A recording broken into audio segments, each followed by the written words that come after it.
Seja muito bem-vindo a mais um vídeo aqui no canal do Raul Martins. E hoje vamos fazer algo um pouco diferente do que você vê geralmente, tanto aqui no Brasil quanto lá fora, em relação a livros. Porque é o seguinte, gente, aqui no Brasil existem ótimos resenhistas, pessoas que apresentam o livro para você, falam um pouco sobre o autor, dão uma palhinha em relação à trama para que você não chegue no livro, né, às cegas. Fala um pouco sobre as dificuldades, sobre o assunto, sobre o tema, sobre o tom do livro e, no geral, fazem aquela apresentação de resenha. Só que eu acho que a gente pode fazer algo um pouco diferente e um pouco mais profundo. Por quê? Porque eu tenho um clube de leitura, lá eu já dei aulas sobre quase 40 clássicos para, cara, no mínimo 3.000 alunos que passaram lá ao longo do tempo. Então, eu sei o quanto você consegue extrair de um clássico em relação a informações, em relação a conhecimentos, em relação a lições. Então, o que eu vou fazer hoje, aqui agora, é um vídeo intitulado, na verdade não é intitulado, né? Porque talvez o título mude.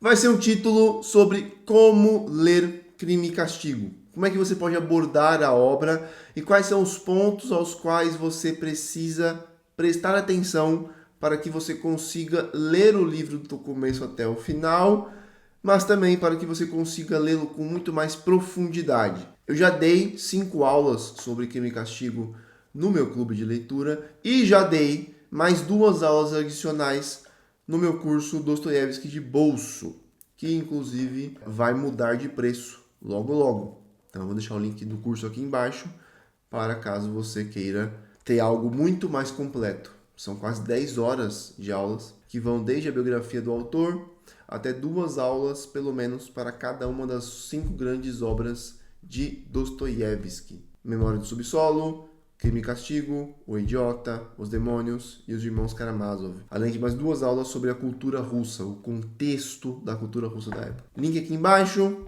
fica atento, tá bom? O preço vai subir. Ah, acesso vitalício também. Fechando parênteses. Eu já dei algumas aulas, várias sobre este livro. Então eu vou condensar parte dessas aulas neste vídeo aqui para você, a fim de que, mesmo que você não tenha visto as aulas, você consiga, pelo menos, navegar o livro um pouco, na verdade, muito melhor. Beleza? Ok, vamos lá então. Crime e Castigo. Antes de tudo, qual edição que você recomenda, Raul? Essa edição aqui, ó. Essa edição aqui. Editora Todavia. Tradução do Rubens Figueiredo. Tradução diretamente do russo, tá? O Rubens Figueiredo é o meu tradutor preferido quando se trata de russo. Por quê? Porque ele também é um escritor brasileiro e ele consegue fazer com que o livro escrito em russo pareça ter sido escrito em português. Fica tudo muito natural. Realmente você não sente aquela estranheza que às vezes você sente com outras traduções.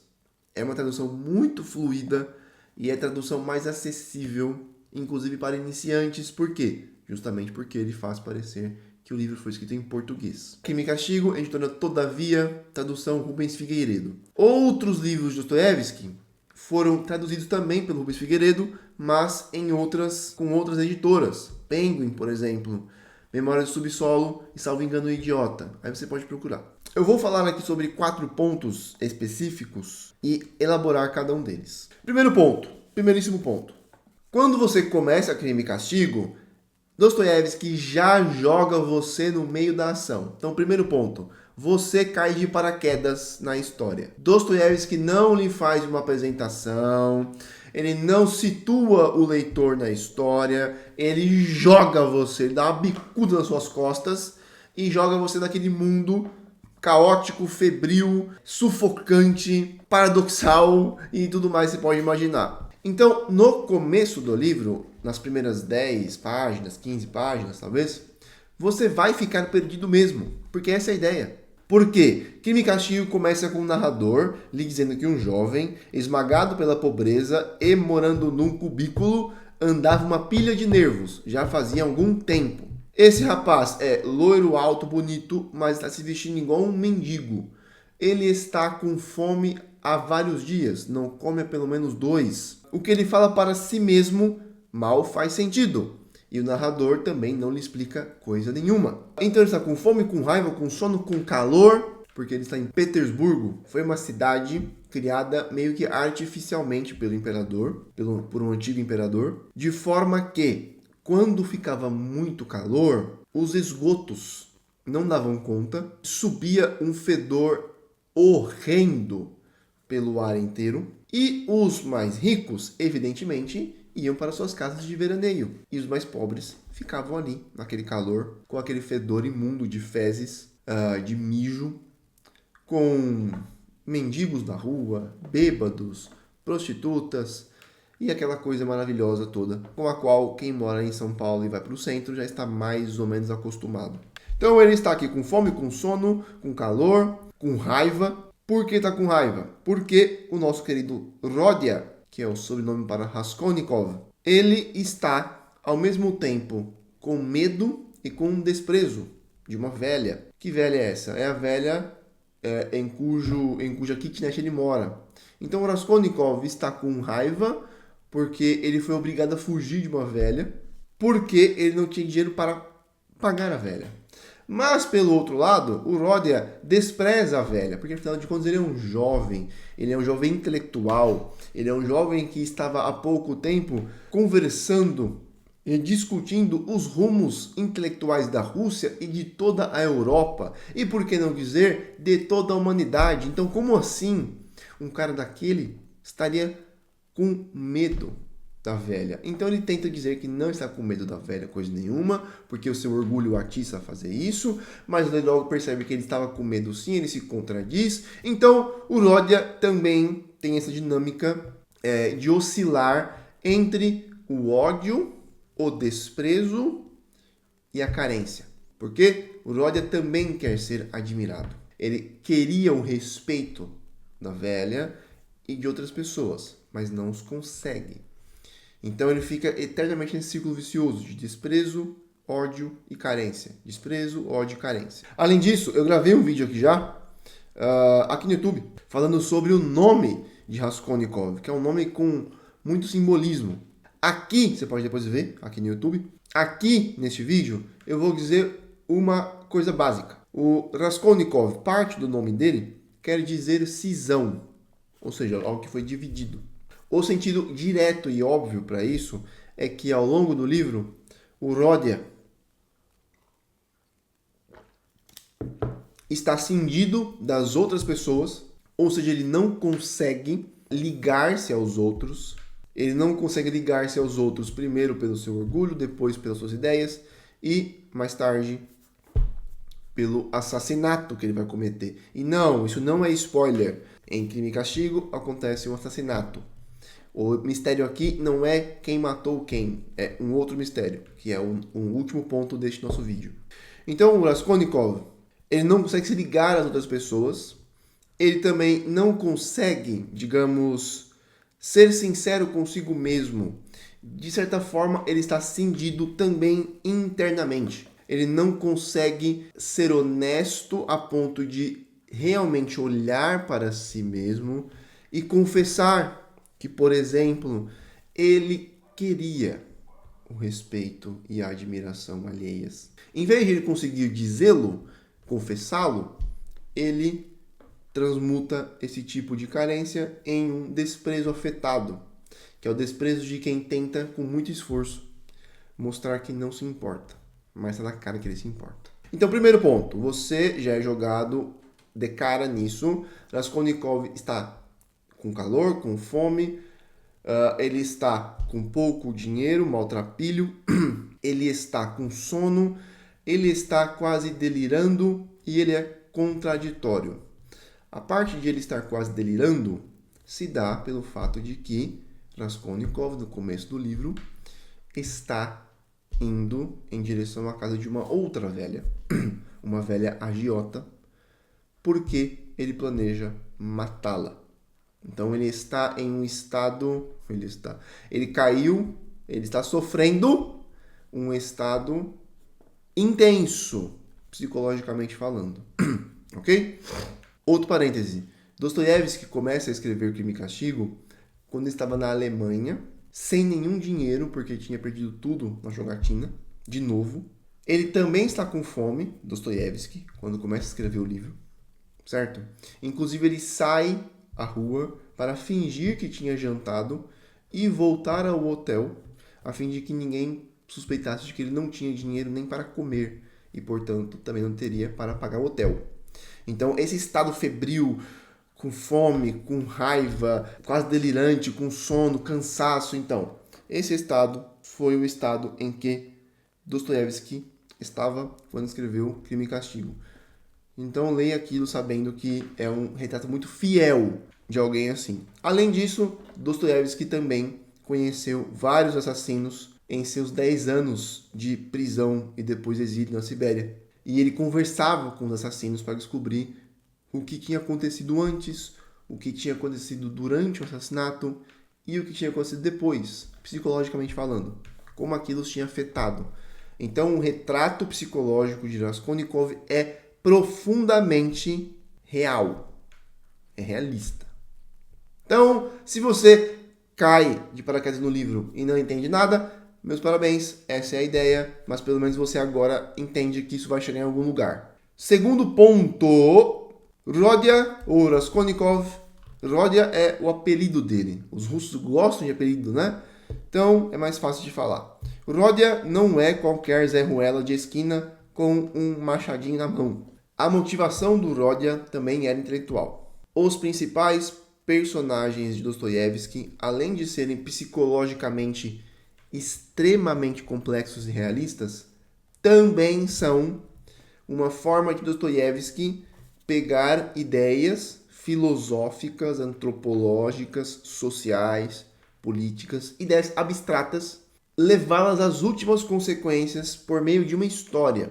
Então, em vez de ele pegar uma ideia, ele também faz isso em outros lugares, tá? Mas em vez de ele pegar uma ideia e refutá-la com argumentos lógicos, ele imagina como um personagem específico, com características específicas, iria lidar com aquela ideia. Como é que alguém, um estudante empobrecido, por exemplo, orgulhoso e inteligente, como é que na cabeça dele algumas ideias iriam fermentar? E o que aquelas ideias fariam esse sujeito fazer? Então, com Raskolnikov, com Rodia, o crime, o assassinato, que mais tarde ele vai cometer, enfiando um machado no crânio da velha agiota, tinha duas finalidades. Primeira finalidade, para Rodia, aquele assassinato era um teste. Como assim um teste? Rodia tinha uma ideia. Que ideia era essa? Era a ideia de que havia algumas pessoas tão extraordinárias que elas estariam, de certa forma, acima do bem e do mal. Seriam aquelas pessoas que levam a história para frente.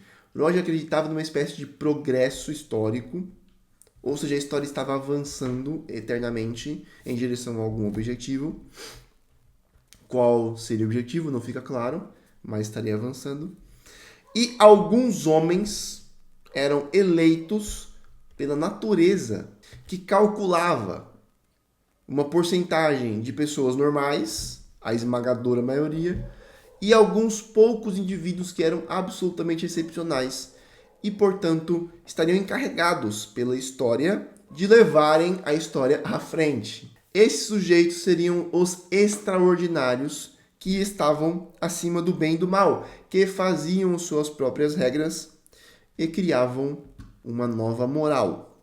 Esses sujeitos extraordinários, que criariam essa nova moral, tinham um tipo de sinal que os marcava.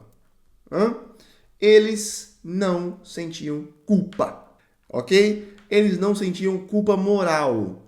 Então, grande parte da tensão do livro, em Crime e Castigo, está no fato de que Rodia, para que ele pudesse ter certeza de que era um desses sujeitos, teria que quebrar uma lei moral muito grave, a fim de se afirmar, a fim de mostrar para si mesmo que ele fazia parte de um desses sujeitos extraordinários, que ele era um deles. Sujeitos como Alexandre o Grande, Júlio César, Maomé, segundo o Ródia, tá? E depois Napoleão Bonaparte, que era o seu símbolo máximo de humanidade.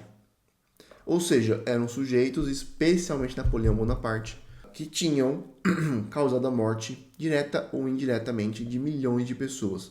Napoleão Bonaparte, apenas na invasão à Rússia, causou a morte de 500 mil de pessoas. Mas ele era um desses homens extraordinários. Então, de certa forma, ele podia. Ele era louvado por isso ainda. Mais sobre isso no próximo ponto, tá? Mas primeiro, o assassinato da velha era uma coisa prática, por um lado, mas também tinha esse elemento de teste. Dostoiévski nunca faz com que seus personagens tenham uma motivação só, porque não é assim que os seres humanos funcionam. Nós agimos movidos por várias coisas ao mesmo tempo, em graus menores. Nunca é por um único motivo. Então, o Ródia queria matar a velha porque ela tinha dinheiro, é verdade. E porque a sua irmã e sua mãe estavam sofrendo sem dinheiro, também é verdade. Mas ele também queria fazer esse teste. Será que eu consigo matar alguém e não sentir nada? Se eu não sentir nada, essa é a prova de que eu sou um desses homens extraordinários. Aliás, Psariev, um importante intelectual russo, defendia que em todas as épocas esse Psariev era um autor russo real, tá? Então Dostoiévski pegou essa ideia dele e a colocou em Ródia. Vejam como é que ele faz isso. Psariev defendia a ideia de que havia uma elite de sujeitos excepcionais que não se deixavam guiar pela moral e estavam dispostos a fazer descobertas e talvez até a cometer crimes. É uma ideia parecida com aquela que nós temos em Frankenstein, quando o Dr. Frankenstein está disposto a quebrar regras morais muito fixadas a fim de fazer uma descoberta científica, a fim de fazer a humanidade progredir. No caso dele, estava mais ligado à ciência. No caso de Napoleão, estava mais ligado à expansão militar e, por meio da expansão militar, a expansão de ideias da Revolução Francesa e do Iluminismo. Mas é a mesma ideia.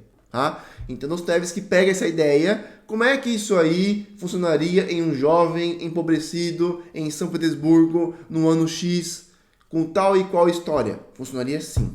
Talvez ele julgasse uma boa ideia testar isso no mundo real, matando alguém. 2. Segunda motivação do Ródia. A velha não devia morrer só porque era má, cruel e avarenta. A velha agiota era uma pessoa má, ok?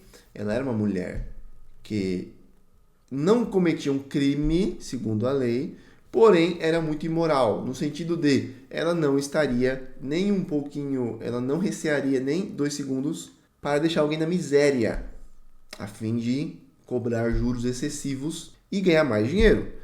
Ganhar esse dinheiro para não usá-lo, porque ela já era muito velha, ela guardava boa parte do dinheiro em uma caixinha dentro de casa, ou seja, ela roubava as outras pessoas, ela fazia uma agiotagem pesada, cobrava juros excessivos, sem olhar quem estivesse em sua frente, sem se importar se a pessoa passava fome, se a pessoa tinha filhos, dane-se.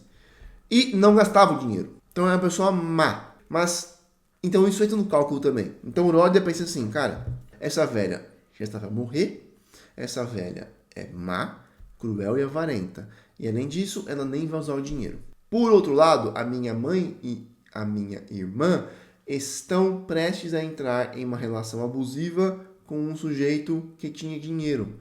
Porque pouco tempo antes, o Ródia recebe uma carta da sua mãe elogiando, né, a irmã dele e elogiando o futuro marido da irmã dele. Só que o Ródia sabe, e a mãe também sabe, mas tá fingindo que o cara é um lixo, que o cara é um aproveitador que vai se casar com uma mulher jovem e bonita porque ela é pobre, a fim de poder controlá-la.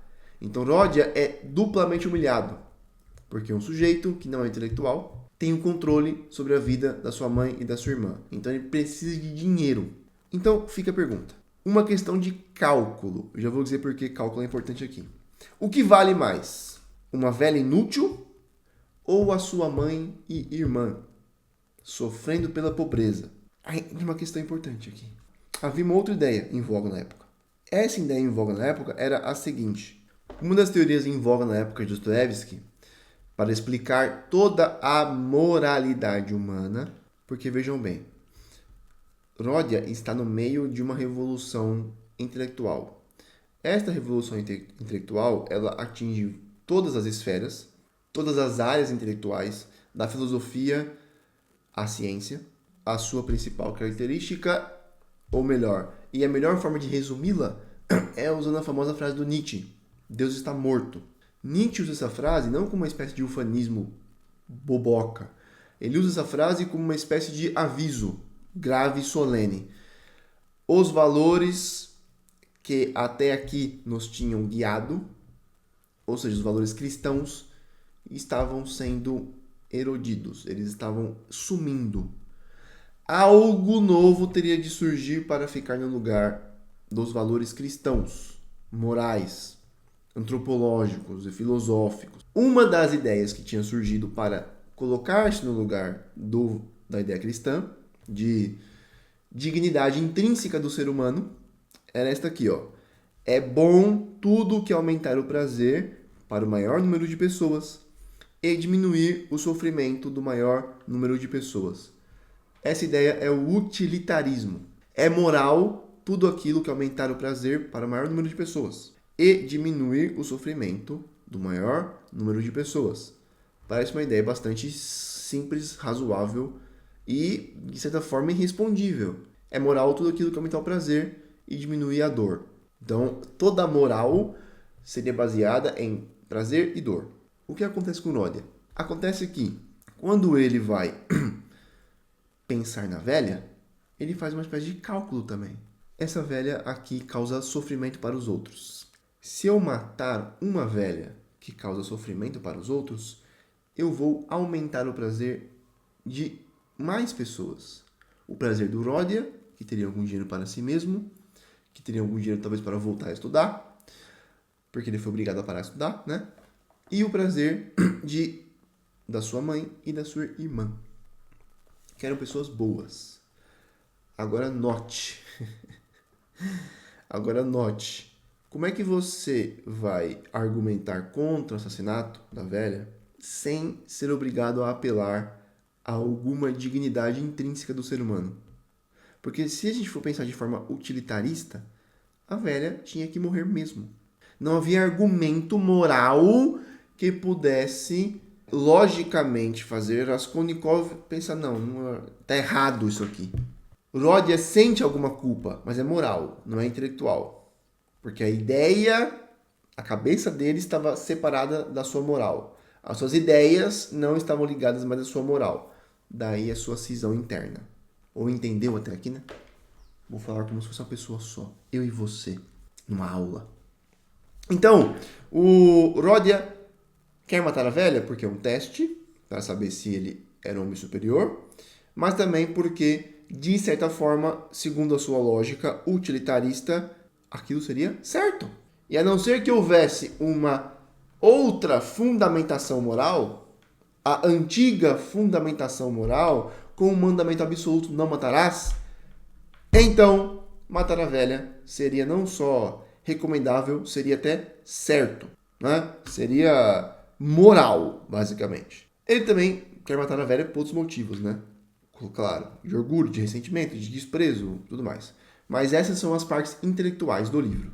Com isto, chegamos ao terceiro ponto. O terceiro ponto é o seguinte: você precisa prestar atenção especial ao quarto capítulo da terceira parte. Neste capítulo, nós temos a conversa entre Raskolnikov, Ródia e o investigador Porfiri, salvo engano, né? Este capítulo é absolutamente magistral. É de um gênio assombroso mesmo. Porém, a coisa a qual eu quero chamar a atenção aqui é o artigo do Ródia, o artigo sobre o qual ele conversa com Porfiri, o artigo no qual ele fala sobre Napoleão. Porque neste artigo que ele articula de forma explícita sua teoria. a teoria que mais ou menos fundamenta a sua ação. Segundo Raskolnikov, havia dois tipos de pessoas. A massa, que é conservadora, e deseja manter as coisas como são e obedecer às regras. Esse é um tipo de pessoa. O segundo tipo de pessoa são as pessoas extraordinárias, que mudam as coisas porque têm coragem de pensar em ideias e praticar ideias nas quais a massa nunca teria coragem nem de pensar e muito menos de praticar.